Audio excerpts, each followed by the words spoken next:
Selamat bertemu dengan kanal YouTube MSSTP Bonaventura. Salam sehat. Terima kasih telah bersedia menonton video ini. Harap berkenan untuk menonton sampai habis. Beri subscribe, like, komen, dan share.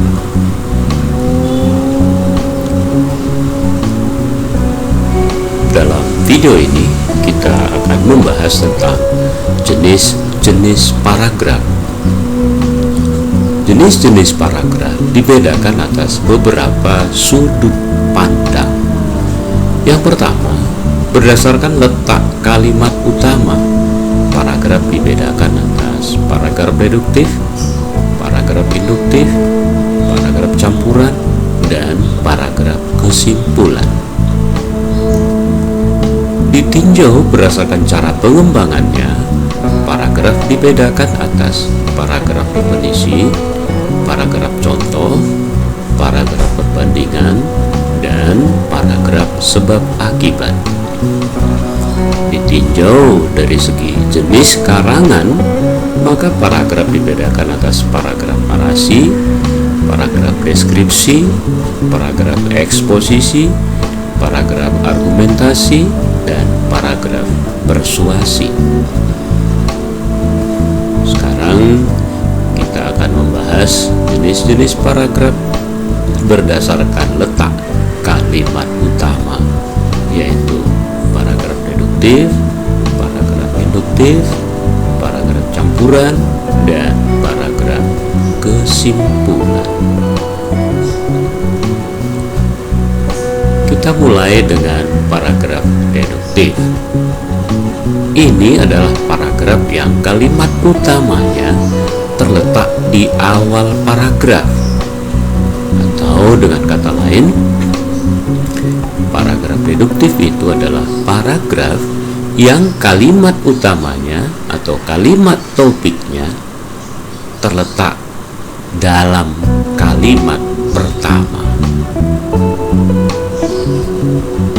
Jadi kalimat yang pertama itu merupakan kalimat topik atau kalimat utama, sedangkan kalimat-kalimat berikutnya merupakan kalimat penjelas. Nah, bagaimana caranya untuk menyusun paragraf? Pertama, pastikan dulu topiknya. Tentang apa? Saya mau menulis tentang apa? Sesuatu yang mau ditulis itu hendaknya merupakan sesuatu yang disenangi atau dekat dengan hidup saya, atau juga merupakan isu yang sedang populer, dan lain-lain.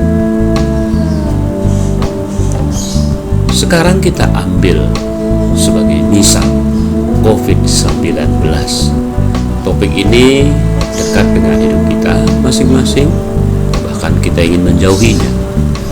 Selain itu, ini juga topik yang masih populer di tengah-tengah masyarakat.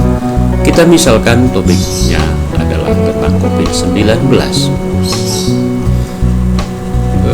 Topik ini sangat luas, karena itu perlu dipersempit. Maka untuk mempersempitnya perlu dirumuskan. Misalnya seperti ini: hikmah COVID-19 terhadap kebersamaan dalam keluarga. Perlu diingat bahwa ini hanya sebuah paragraf, bukan tulisan utuh, hanya sebuah paragraf. Ini persempit seperti ini, maka nanti paragraf ini hanya akan berbicara mengenai hikmah COVID-19 terhadap apa? Terhadap kebersamaan dalam keluarga. Jadi tidak menyangkut hal keuangan, tidak menyangkut hal vaksin, dan lain sebagainya. Hanya hikmah COVID-19 itu terhadap kebersamaan dalam keluarga. Jadi sangat spesifik.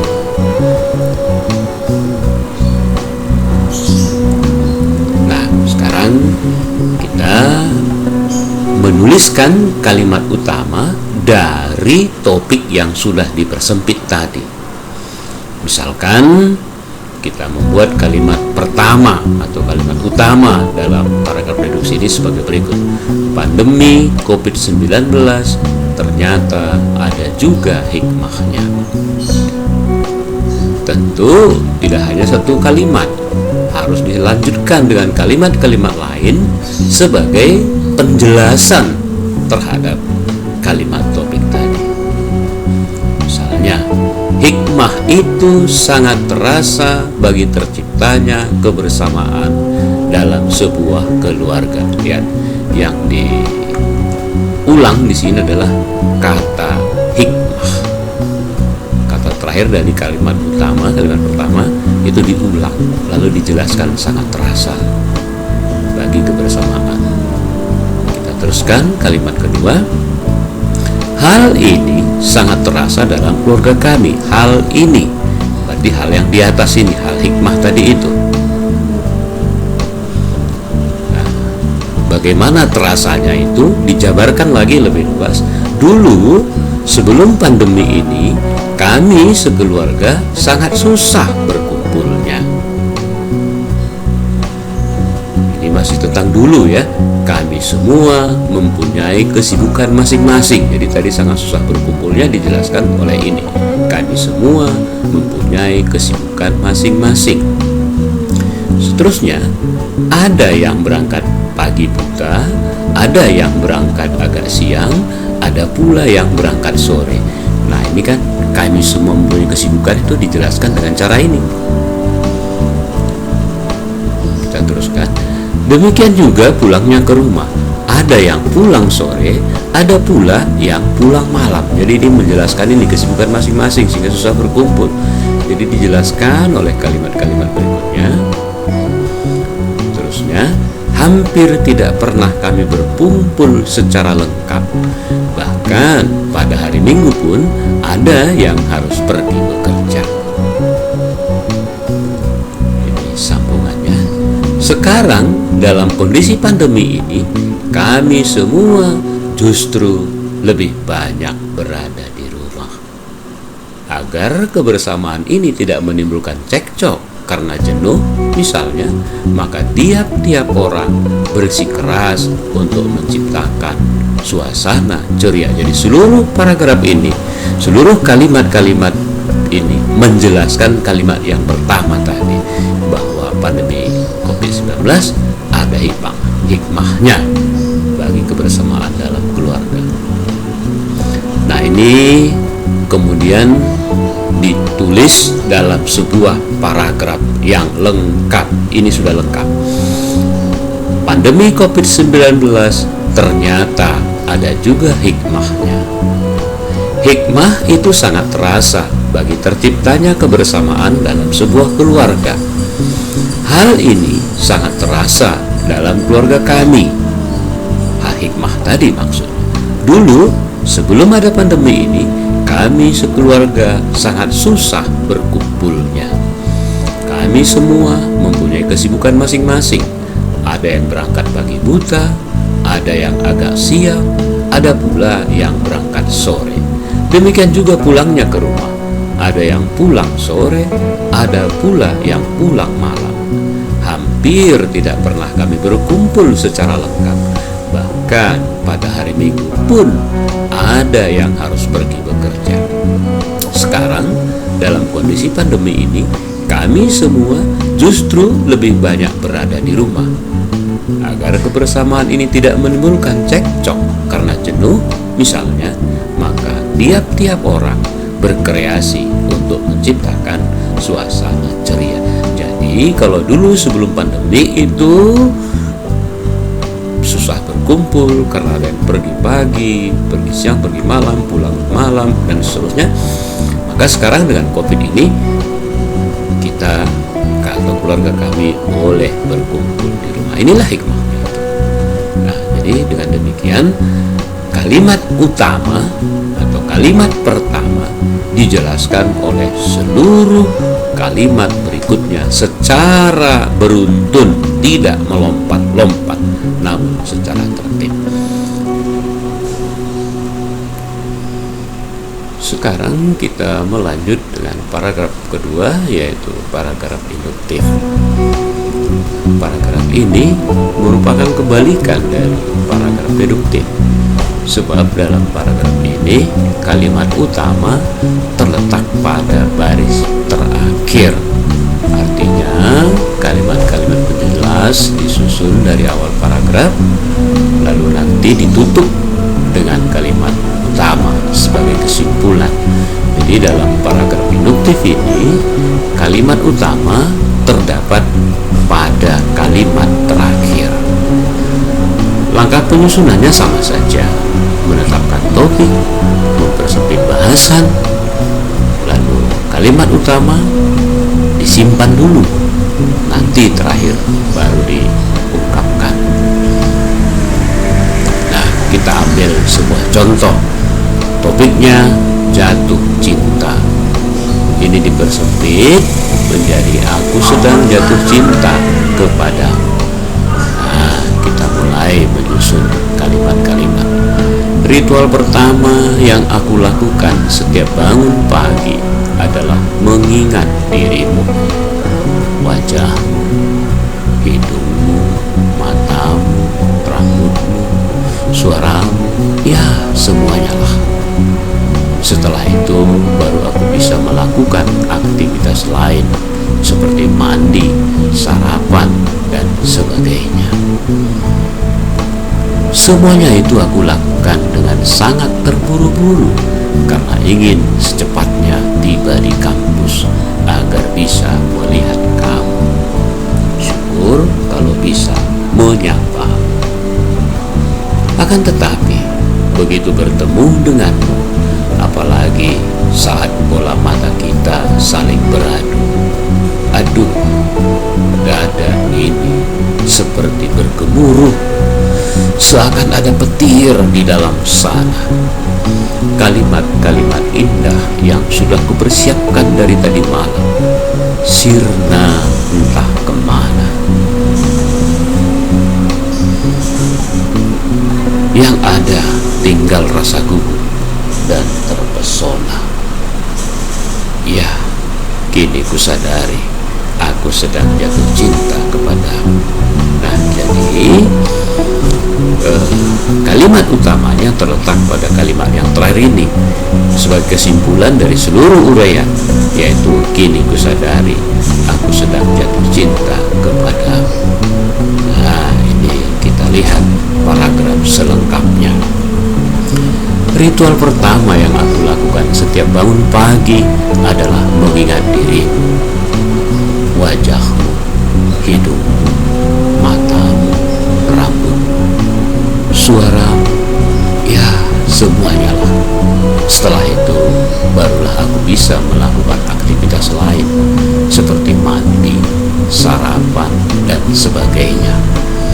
Semuanya itu aku lakukan dengan sangat terburu-buru karena ingin secepatnya tiba di kampus agar bisa melihat kamu. Syukur kalau bisa menyapamu. Akan tetapi begitu bertemu denganmu, apalagi saat bola mata kita saling beradu, aduh, dada ini seperti bergemuruh, seakan ada petir di dalam sana. Kalimat-kalimat indah yang sudah kupersiapkan dari tadi malam sirna entah kemana. Yang ada tinggal rasa gugup dan terpesona. Ya, kini kusadari aku sedang jatuh cinta kepadamu. Nah, jadi inilah kalimat kesimpulannya yang merupakan kalimat utama dari paragraf ini. Inilah paragraf induktif.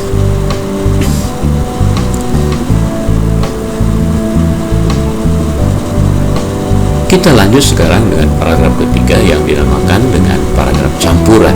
Kenapa dikatakan campuran? Karena paragraf ini merupakan campuran dari deduktif dan induktif.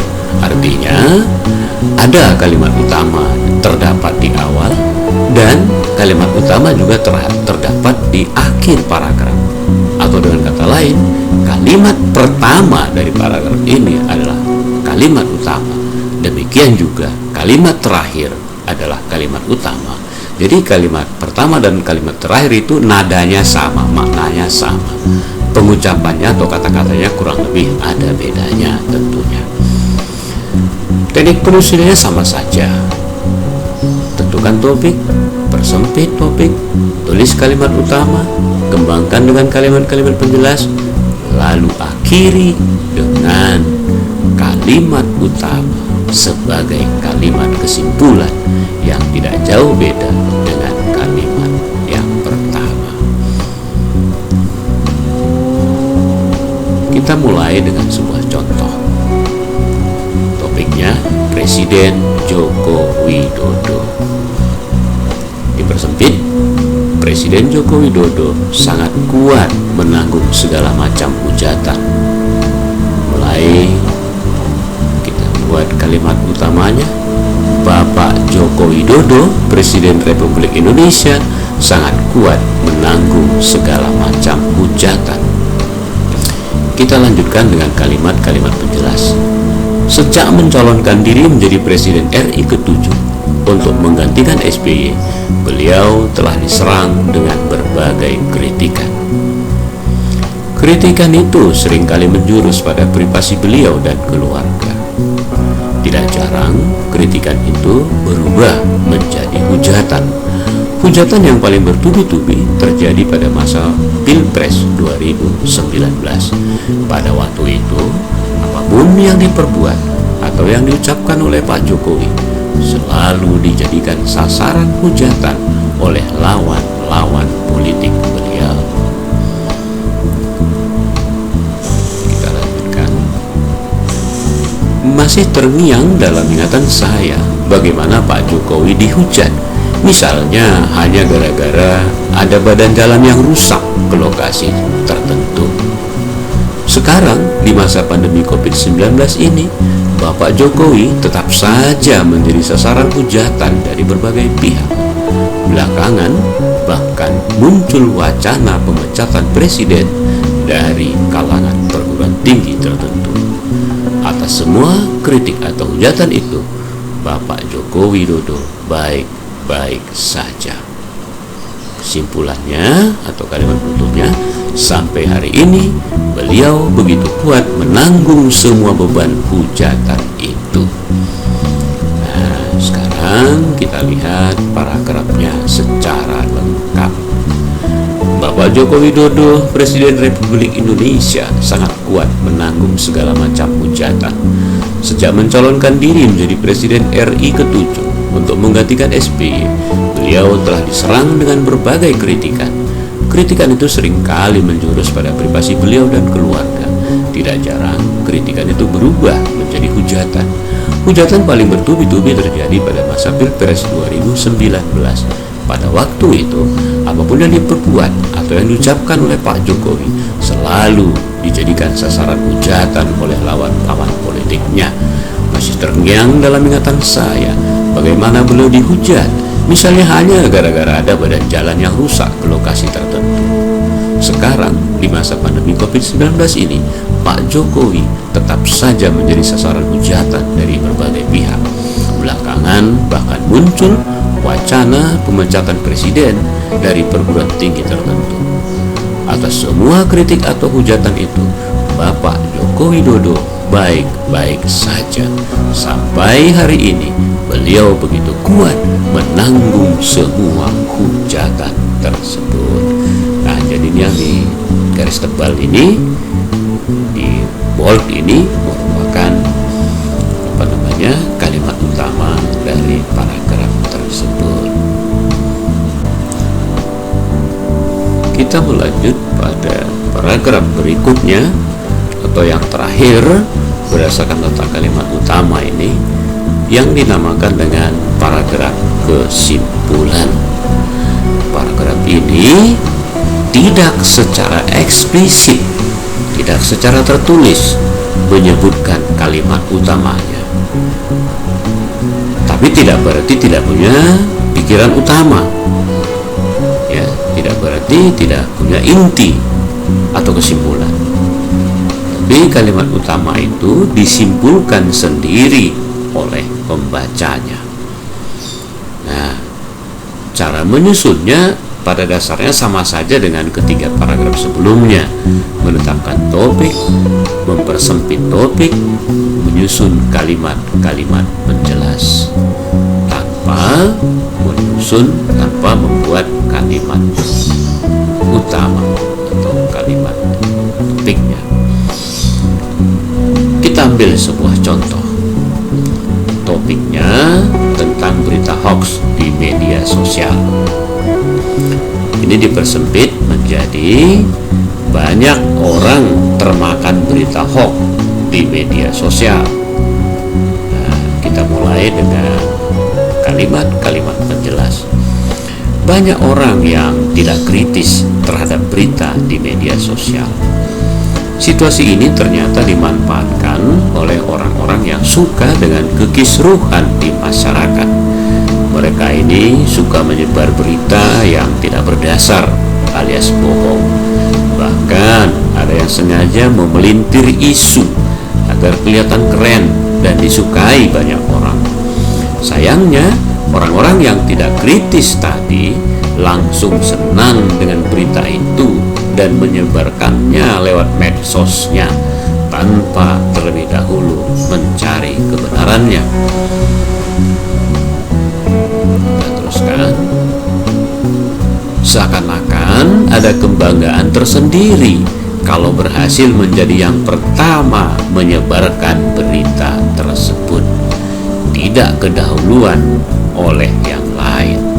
Apalagi kalau berita itu kemudian menjadi viral di medsos. Nah, celakanya kalau ternyata kemudian berita tersebut berita hoax, maka orang-orang ini bisa terseret ke pengadilan. Maka selengkapnya paragraf tadi berbunyi begini. Banyak orang yang tidak kritis terhadap berita di media sosial. Situasi ini ternyata dimanfaatkan oleh orang-orang yang suka dengan kekisruhan di masyarakat. Mereka ini suka menyebar berita yang tidak berdasar alias bohong. Bahkan ada yang sengaja memelintir isu agar kelihatan keren dan disukai banyak orang. Sayangnya, orang-orang yang tidak kritis tadi langsung senang dengan berita itu dan menyebarkannya lewat medsosnya tanpa terlebih dahulu mencari kebenarannya. Seakan-akan ada kebanggaan tersendiri kalau berhasil menjadi yang pertama menyebarkan berita tersebut, tidak kedahuluan oleh yang lain. Apalagi kalau berita itu kemudian menjadi viral di medsos. Nah, celakanya kalau ternyata kemudian berita tersebut berita hoax, maka orang-orang yang tidak kritis ini bisa terseret ke pengadilan. Nah, jadi di sini tidak ada yang menjadi kalimat utama. Semua kalimat penjelas. Tapi dapat disimpulkan apa makna, apa inti, apa pikiran utama dari paragraf ini, yaitu bahwa orang yang tidak kritis terhadap berita medsos dapat terseret ke pengadilan. Demikian mengenai paragraf yang ditinjau berdasarkan letak kalimat utama. Terima kasih telah selesai menonton video ini. Harap berkenan memberikan subscribe kalau belum subscribe, like, memberi komen, dan membagikannya ke grup-grup medsos masing-masing. Sekian, terima kasih. Semoga menjadi berkat.